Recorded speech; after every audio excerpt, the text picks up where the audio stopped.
Welcome to the Grow Strong Leaders podcast. I'm your host, Meredith Bell, and I interview business leaders who are committed to their own growth and the development of everyone on their team. If you enjoy my podcast, be sure to subscribe and rate it on your favorite podcast platform. Welcome back to another episode of the Grow Strong Leaders podcast. I hope you are listening in a place where you can take notes today, because I promise you that my guest is going to share some gems that you're going to want to record and review later. I'm very excited to welcome back to my show, David Katz. David, welcome. Thank you. It's already a kind introduction. Thank you. Well, I have to say to my audience, David is one of the people I just love, respect, and admire so much in this world because of who he is as a human being and the work that he's doing. So I'm excited to bring folks to you again. And for those of you that didn't catch the first interview that I did with David, which was 3 years ago, episode number 98, that was also an unforgettable conversation. And I want to encourage all my listeners to go back and listen to that one, because I can guarantee you, even without knowing exactly where we're going today, it's going to be different, because David's different, I'm different, and everything has evolved in those 3 years. And David, I was realizing after I listened to your interview with my good friend, Craig Dowden, on his podcast, Do Good to Lead Well, I had introduced you to Craig because you're both Canadians, and he was asking about extraordinary leaders, and I immediately thought of you. And after I heard that conversation, I was so moved by what you said there. And then I realized it had been 3 years, and I thought, well, David must come back on my show. So thank you for What? agreeing to join me Beautiful. again. And thank you for creating me in the world that way, Meredith. It's very kind of you. And I know that we can create people in word, and that's the beautiful part here, and a great testament to that. It So is. Thank you for saying that. I so believe that. And that's one of the places I want to explore with you today. For my good. listeners who are not familiar, David is the founder and CEO of Plastic Bank. And this is a remarkable company comprised of a global network of micro recycling markets. This ecosystem empowers the poor to transcend poverty by collecting and trading plastic waste as currency. And their global partners are companies like IBM, Shell Energy, SC Johnson, Aldi, and I'm sure by now many more. And so, David, let's start with you talking about how has Plastic Bank evolved over these past 3 years since we first talked about it? Hmm. Hmm. Yeah, it's the constant is the evolution, the change is the constant. And I'm not sure if it's as relevant of a conversation as how much I've evolved over the last 3 years. So, and I think that that's really more of the testament to it. And it's really is about that healing journey in self. And the greater that we heal and evolve, then the world changes with us. We're recognizing that it is that just that. It's my healing journey, and that being into that infinite space and to being the co-creator in the universe that brings it along. And for me, I'm in such a wonderful position of my life where I get to powerfully witness the change that is occurring inside, reflecting on what occurs outside. It's so remarkable. I'm just so gifted in it all.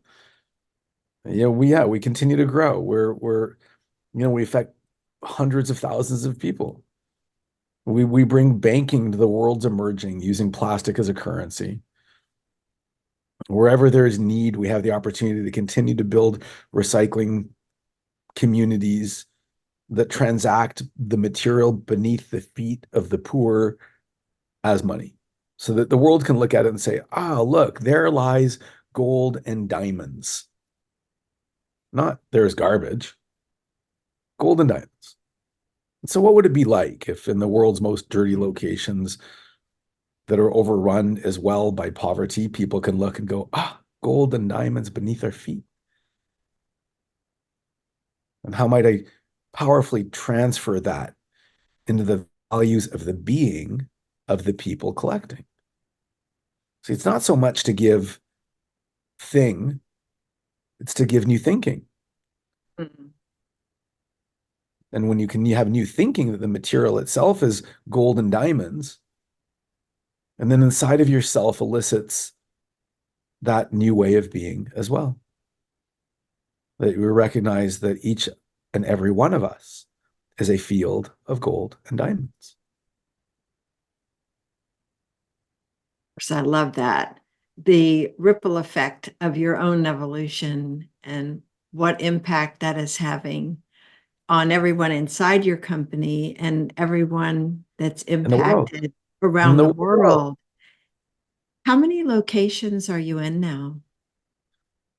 We're seven countries, some 600 communities, and the communities comprise of, physical plastic bank locations, but schools and places of congregation.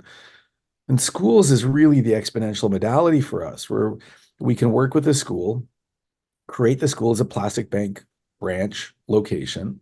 We create programming and education for students. They learn that environmental stewardship is important, and they learn a way to engage their parents. The parents brings the plastic to the school. So the school becomes a plastic bank branch, and the family, instead of throwing their garbage in the environment or in the streets, they bring it to school as gold and diamonds. It's weighed, a value is transferred into their bank account. The child learns that stewarding the environment can help solve poverty. We reveal the gold and diamonds inside the child, inside the school, inside the family, inside the material that's being collected. It's just different thinking that changes the world, Meredith. It's so true. We'll talk about your own thinking and how that has evolved over the last 3 Mm. years. What have you learned? Oh, I've been healing. Um, I've been healing, in a wonderful marriage where she powerfully is this mirror in my life. And I can see there places that I have not felt loved or don't feel love for self or find places of emptiness that I get to reflect on and heal. And I know that the more that I can be in that space of not of not looking outside to be whole, that's where my power lies. Where all things are love, all people are love. And there is no scarcity of that.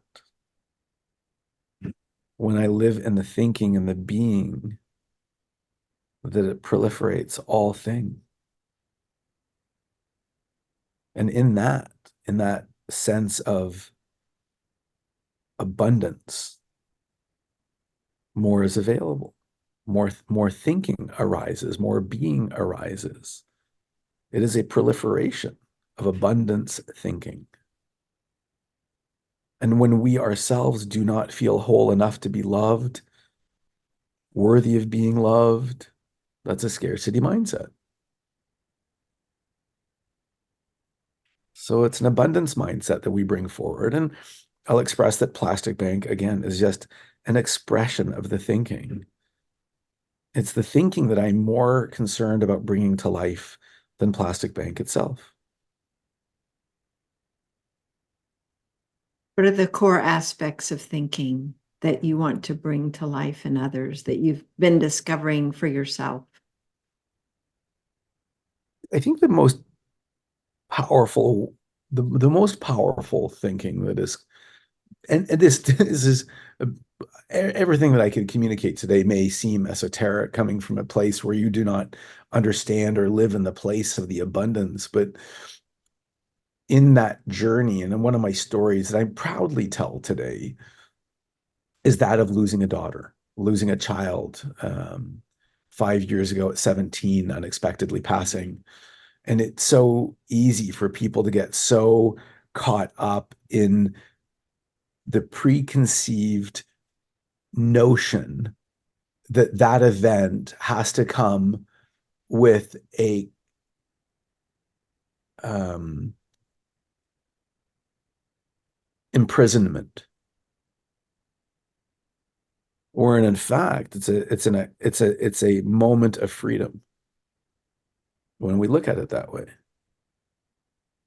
It's the ability to be with the what so, to be with what so. It's the what so.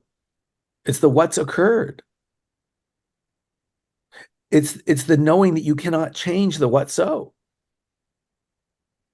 The what so is the what so. It's what it is. And what a deep practice to be with that what so. It's not like someone smashed your car and you're trying to get over the fact that someone broke your thing. The what so. Oh, delicious. To still find love, to still find abundance in all of it. Remarkable.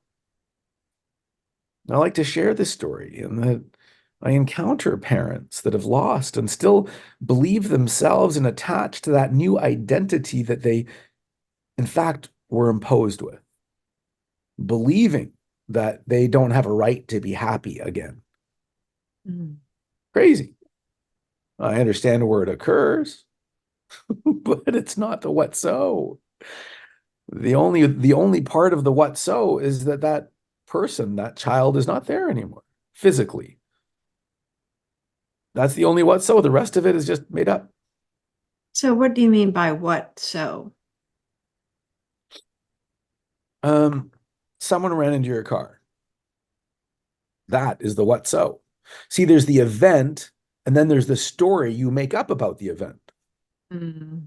Someone smashed into my car. It was so horrible. It made me late. My life isn't fair. This always happens to me.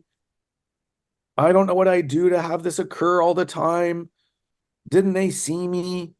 Did they do it on purpose? That's all made up. That's all story. The what so is that the what so is that your car doesn't have the same shape it did before. That's the only part of that is the what so. There's the event and the story you make up about the event.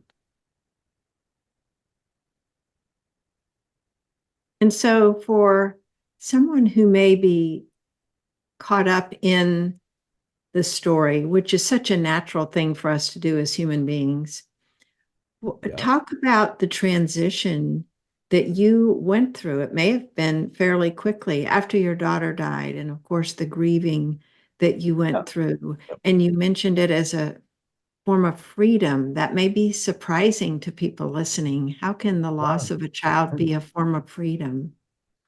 Well, and the recognition that the what so is the what so. And of course, I've been doing so much work in advance, fortunately, that when I received the news, I was able to remind myself that there is a gift inside of it somewhere. And that as long as I'm in the recognition that somewhere inside of all of it lies something special, unique, remarkable, that if I give myself into the seeing of that, opening my eyes to being able to see it, then I gave myself to the grief and the month of tears and the crying and lying in bed for a month, but I was able to come out. And then the glimmers appeared, and then I was able to see additional benefit, beauty, love, compassion, caring, giving for other people,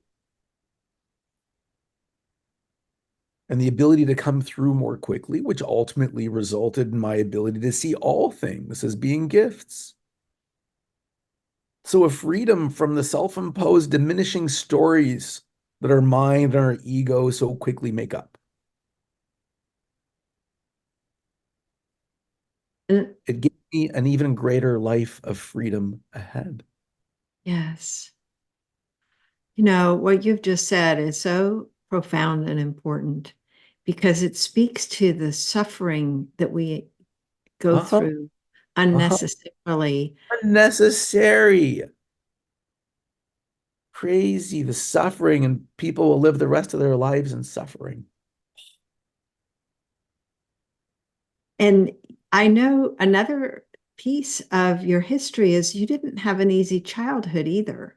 No. So it's important for people to know you didn't just arrive already with these insights and the life wisdom that you've acquired. They've evolved from your own experiences.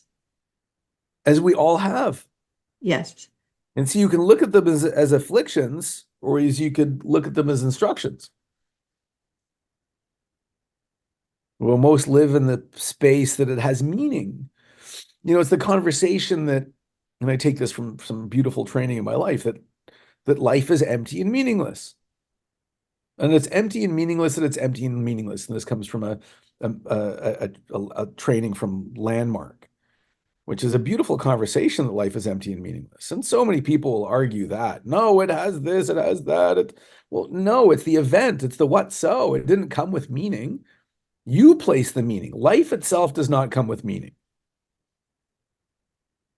The fox eats the hare. There is no meaning in that. Oh, but the hare died, it lost its life. How tragic. The fox finally found food to feed its cubs. How wonderful. You choose the meaning. So given the opportunity, the knowing that life is a choice, why choose diminishment? Why not see the abundance, the gift of God?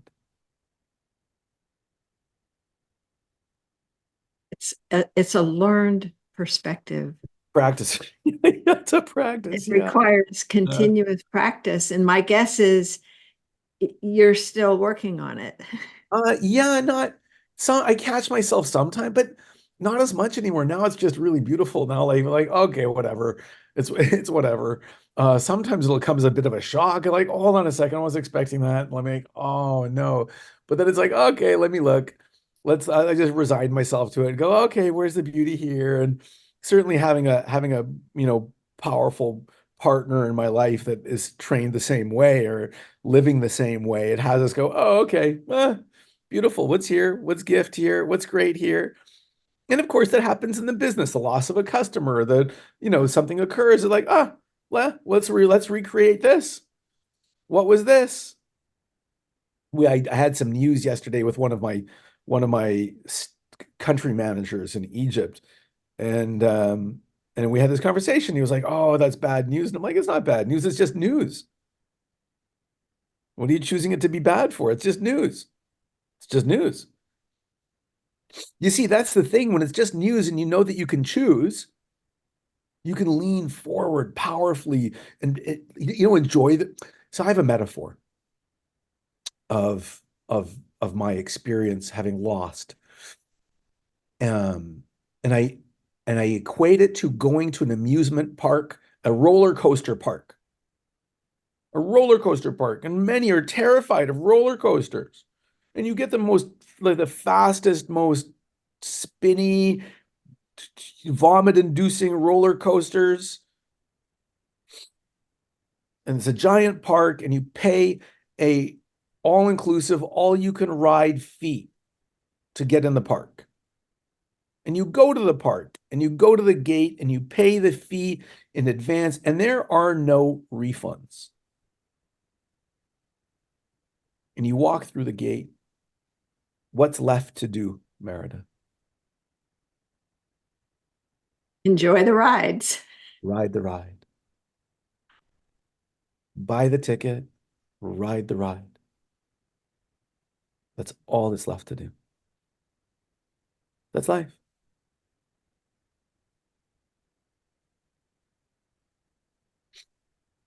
Well, you just gave one example in your work where you were guiding someone to shift from Uh-huh. bad news to news.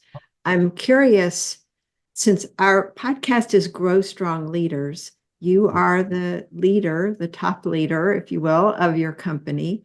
What are some of the things you've consciously done to create this environment for Mm. people to grow and learn, both your leaders as well as all the employees? Yeah, I think that one of my learning lessons of late is that you cannot over communicate. You cannot over communicate. You cannot over communicate vision. You cannot over communicate the mission that you're currently on. And you can never communicate the actions or the verbs or the values of the organization. And you cannot over communicate the being of all of them. Every meeting begins with a clarity in the vision, a commitment to the mission, and a communication of the values that are going to be upheld in that meeting. Mm. And we continue to create a space of vulnerability so that people are safe.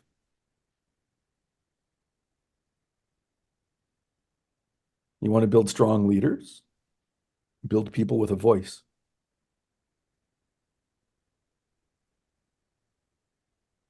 Talk more about that. How do you create the environment where people feel open about being vulnerable? Because in so many workplaces, they don't feel safe. They don't Be vulnerable. You speak can't, up. you create it. Yes. And I'll give you some, real world examples of that, but it's going to come from you being vulnerable.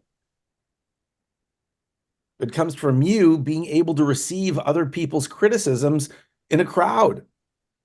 It comes from inviting it. It comes from the way you're with someone in front of others, the way you treat them, be with them from their wholeness and see them and know that they are far greater than the work they do. And when you show up vulnerably in a way that's like, oh, okay, thank you for telling me, that was hard. And thank you for all of that. That was really important and really courageous. And thanks for speaking up in front of everyone. I needed to hear that. I apologize.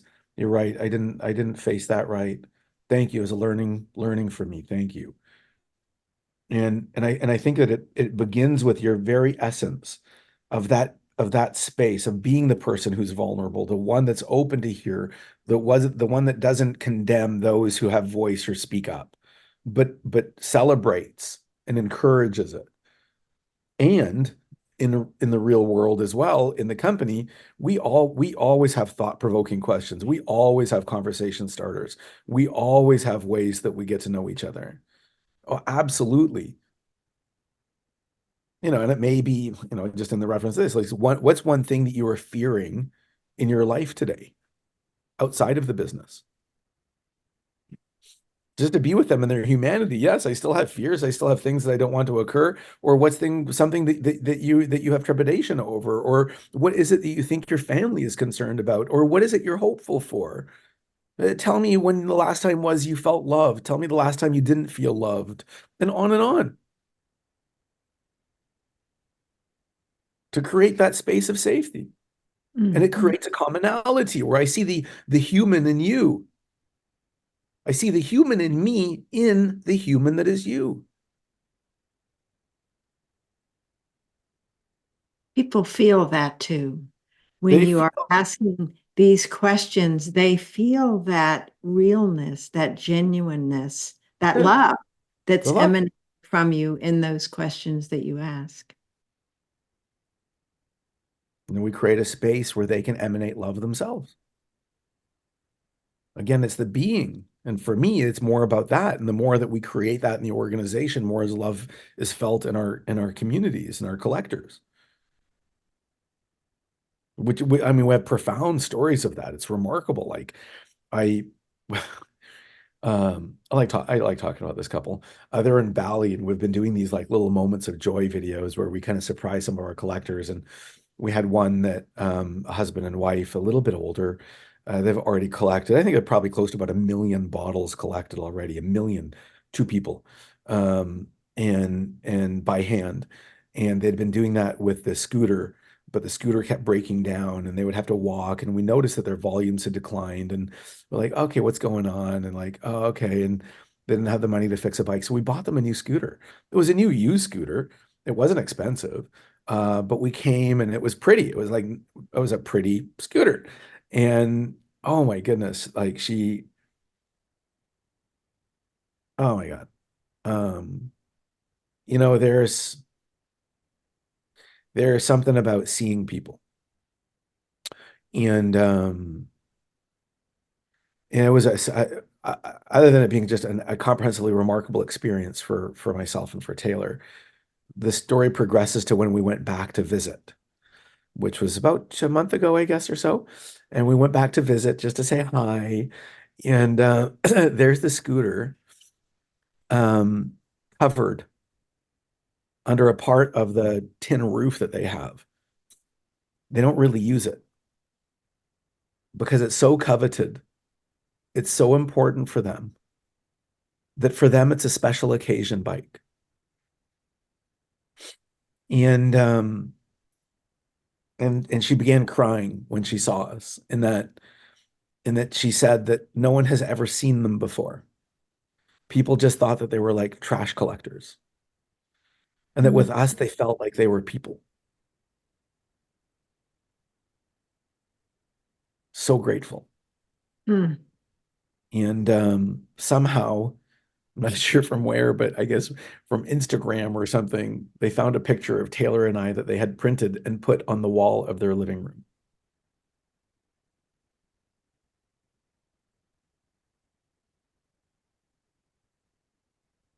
because they felt seen. Yes.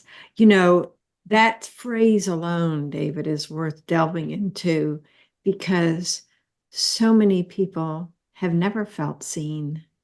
And there's so much that each one of us can do to raise our awareness about seeing others. I loved that story that you just shared, and I would love for you to talk about how in your company do you help others feel seen, or do you encourage them to help others feel seen? Oh my goodness.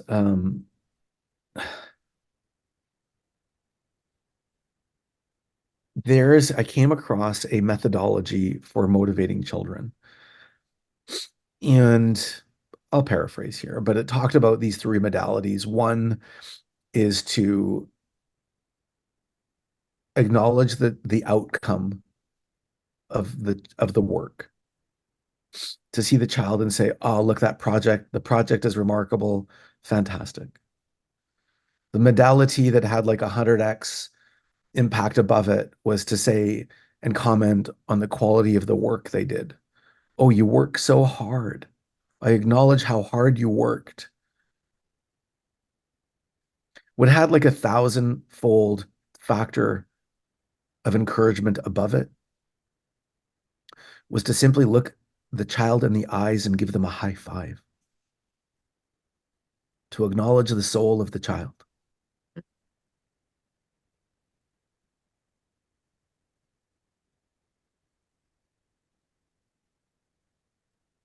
without the need to show up or hard work or output, but just to be seen, to feel loved, to be whole.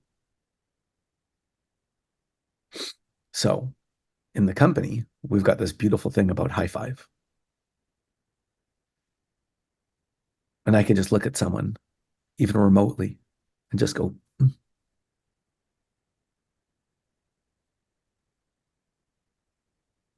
they get it."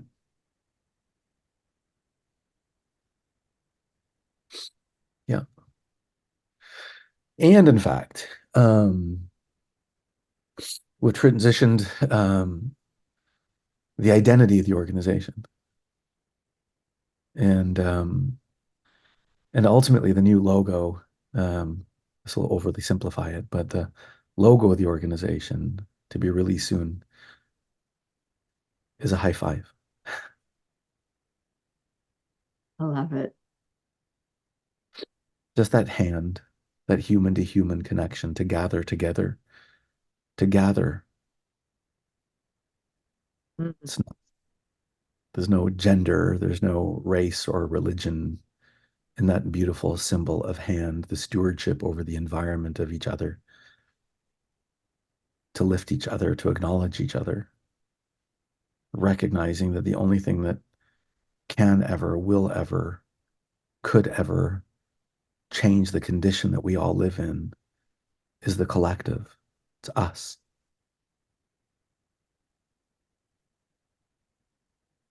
all of us. And that's the ambition of the organization, is to gather the world together.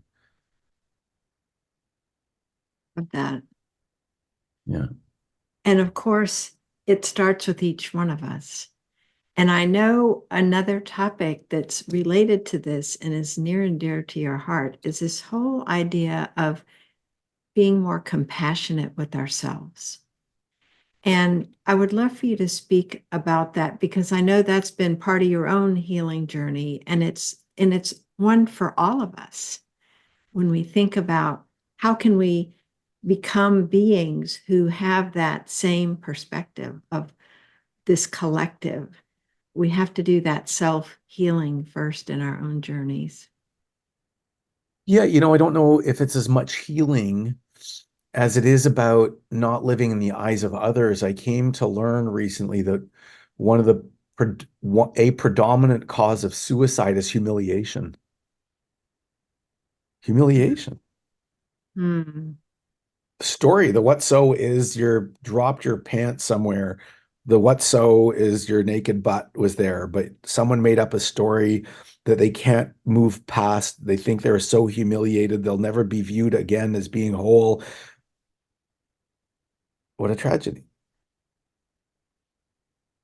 So, so yeah, you can have compassion for yourself, but at the same time, and the reason that, and just what's resonating with me really, and the reason I get stuck with it is because that is to say it's okay that bad things occurred. But there's nothing bad happened. So it's not about compassion. It's just about the freedom of being. And then when we don't live in the eyes of others, when we just live our own beautiful, powerful, remarkable, infinite gift life, you don't need compassion for self. Because to say compassion for self is to say that at some point, some element, I'm compassionate that I'm broken or I do things wrong or whatever else. It's okay. You don't do anything wrong. It's not possible.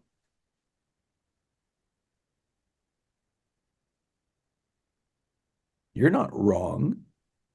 You're whole and complete and remarkable. Some of the actions might have been weird or some things happened that were unusual to people, but you are a whole, complete, remarkable individual operating from your own traumas and past, and you're on a healing journey. Beautiful. And the more that I can create the space for the more I create a space for my healing journey and be in that space of healing and growing, I create the space for other people to do the same thing. So it doesn't need compassion. Now, I understand the spirit of the word and I can be with all of that. It's just I want to emphasize beyond it that there's a place where you actually just don't need compassion for self. And I can, intermix the word of just self-love. And when I have self-love and I just love myself, I'm like, I am amazing. It doesn't matter what I did. There's no humiliations. It's beautiful. And if other people thought other things about the way you did it, I was over that. That's them. You got 100 people looking at you. They've got 100 different stories. It doesn't mean anything about you. That was a bit of a rant, but there's a, Well, no, what I'm thinking of that as I was listening to you, there's a tendency that I think we absorb as we grow up. It's this idea of feeling judged and also judging ourselves. well, it's only coming from judging ourselves. We have a judgment of self, so we think others are doing the same thing. That's all. It's only coming from that. It's not loving ourselves. It's thinking that we're not good or bad. Someone needs to high five that person. That's like you're whole and complete and amazing. But when you live in a space, when you grew up in conditionality and the way you were loved or the amount of love or the withdrawal of love was based on how you or what you did, then of course that arises. Thinking and not knowing that at any moment, unbeknownst to you, someone may withdraw love. And so you learn in the end that you are not actually unconditionally loved and that it's dependent upon what you do or don't do.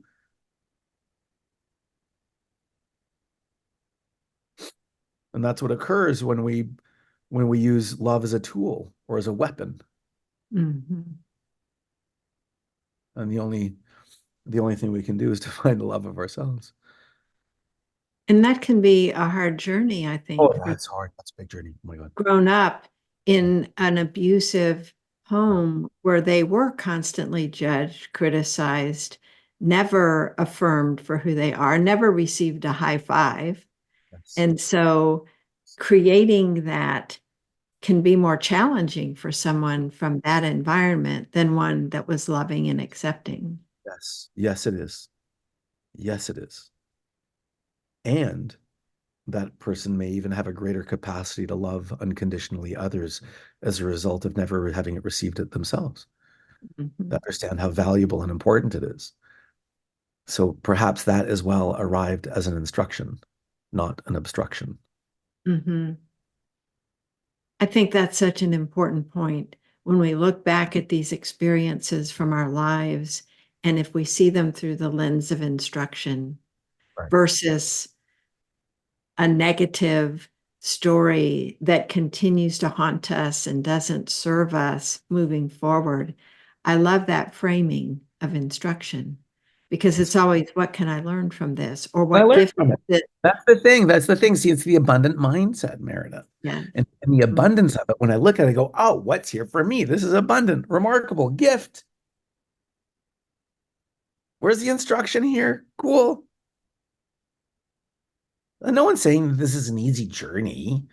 It's not like, oh yeah, just love yourself. Like, oh, that's a lot. It's a big, but you embark. And the moment that you embark, life changes immediately. With immediacy, life changes. You now have the ability to look back and reframe all of it. Doesn't mean that it's right all of a sudden and everything was just like, oh, look how everything was beautiful. But at least you have the opportunity to look and go, oh, now let me look.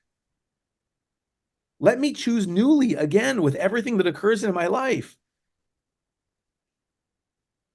Super cool. And you get to love those that you stopped loving. You love again that didn't love you. And you see them as whole and complete and remarkable. And you get to give them a high five because it occurred as well from that. They themselves did not feel whole and complete. How could they see someone else as whole and complete?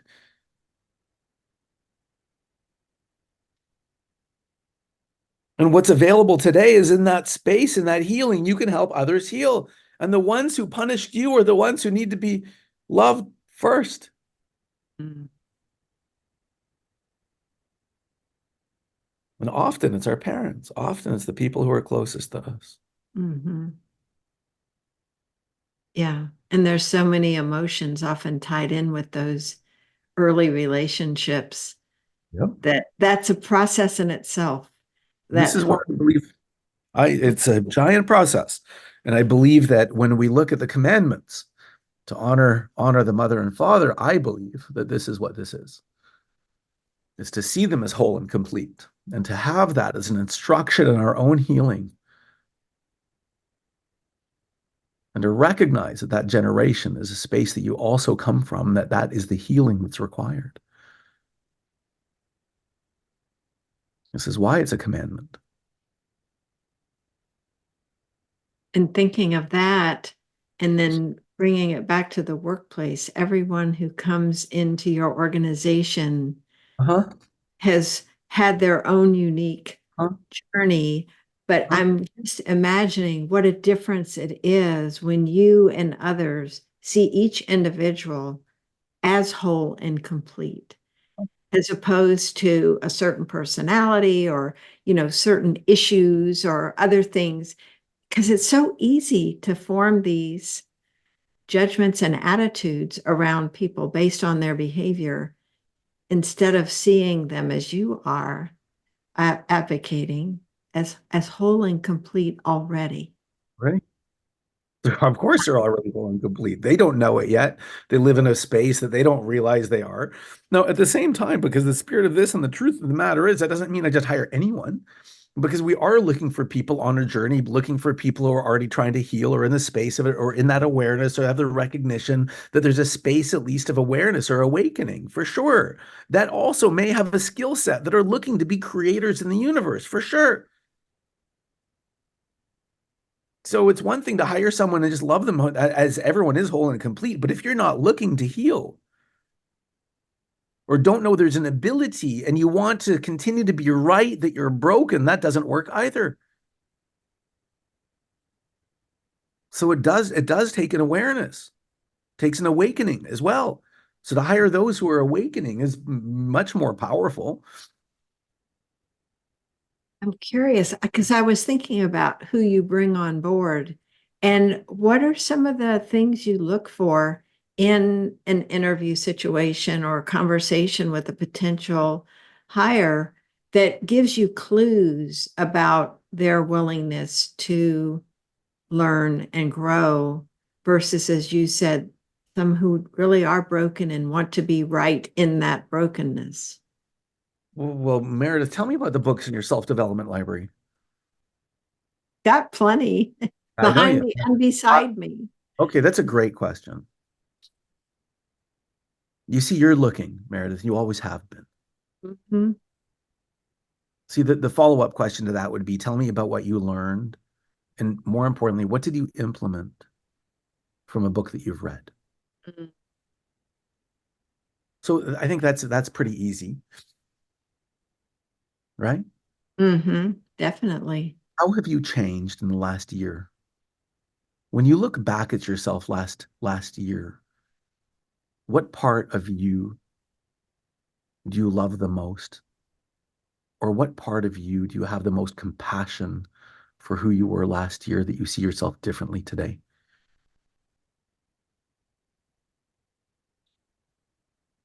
You know, are you looking? Are you progressing? Are you transforming? Can you look back a year ago and go, oh my goodness,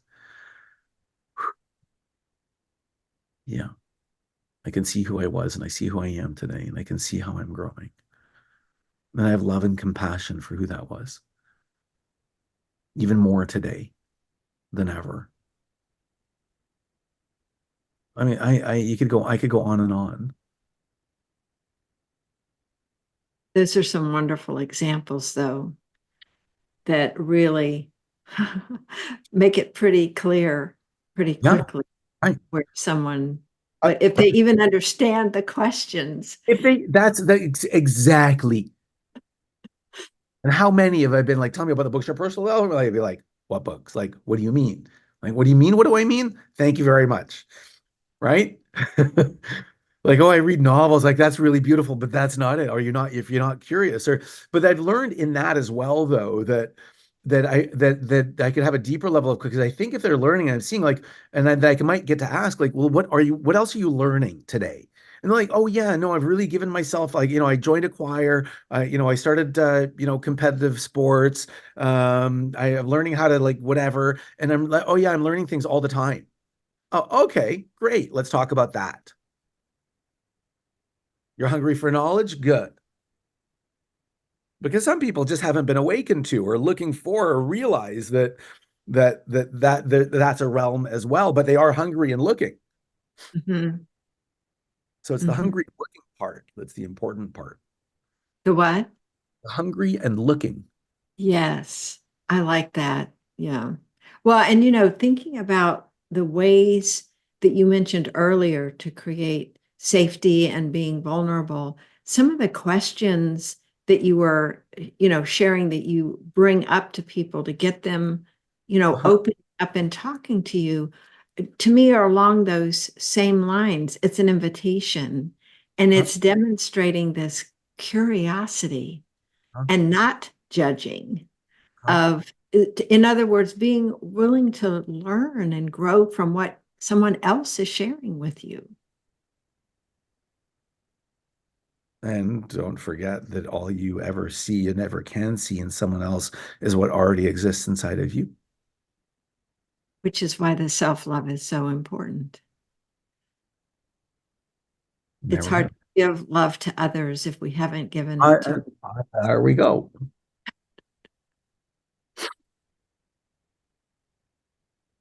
Yes.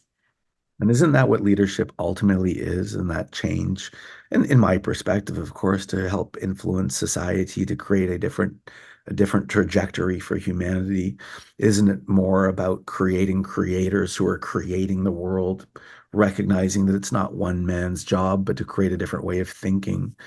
And when we can create the space of that love that then creates loving people, creating loving people that gathers hand in hand So you see, that's where I see that my role lies, is in creating creators, creating creators. I love that. That's That's one what of the best definitions or descriptions of leadership I've ever heard, David. it. That's beautiful. Thank you. I think that's a wonderful way to kind of conclude our conversation too. Is there anything else we haven't touched on that has occurred to you during our conversation that you want to share here as we wrap up? I don't know.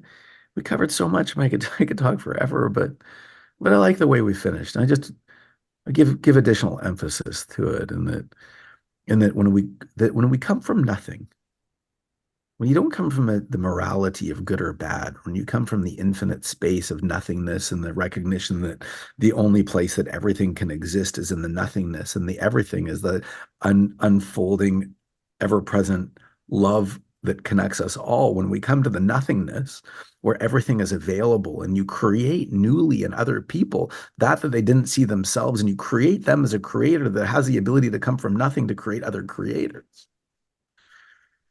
So coming from nothing, that's the healing, that's self-love. To come from nothing, where love exists. No good, no bad, no right, no wrong.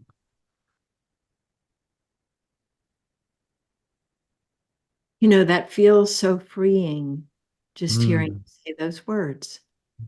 This imagining that place where there's no judgments, criticism, evaluation, but simply being and being your natural loving self with someone else. What a beautiful way to end. You are such a gift. You are Thank you. such a gift to me. You're a gift to my audience, and you are clearly a gift to the world in creating other creators. I just love that, David. How can people connect with you? Oh, Learn is it? DavidPlasticBank.com. Find me on LinkedIn. I'm there too. Don't forget the great biblical story of David fighting Goliath, using his mind as intellect. So that's me, David, fighting Goliath of degradation in the environment and the oceans.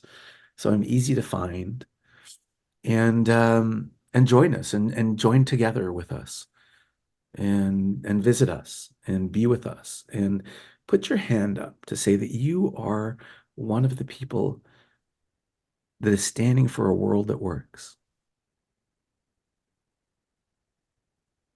Wonderful. And that's plasticbank.com. Yeah. And there's so much information there. And David has been featured in a number of places. He has a wonderful TED Talk that goes more into Plastic Bank. So I encourage you to really just Yeah. Google David Katz, and you'll find all kinds of richness there. David, thank you Yes. again for being with me today. It's been such a joy. To be here. Thank you so much for the questions.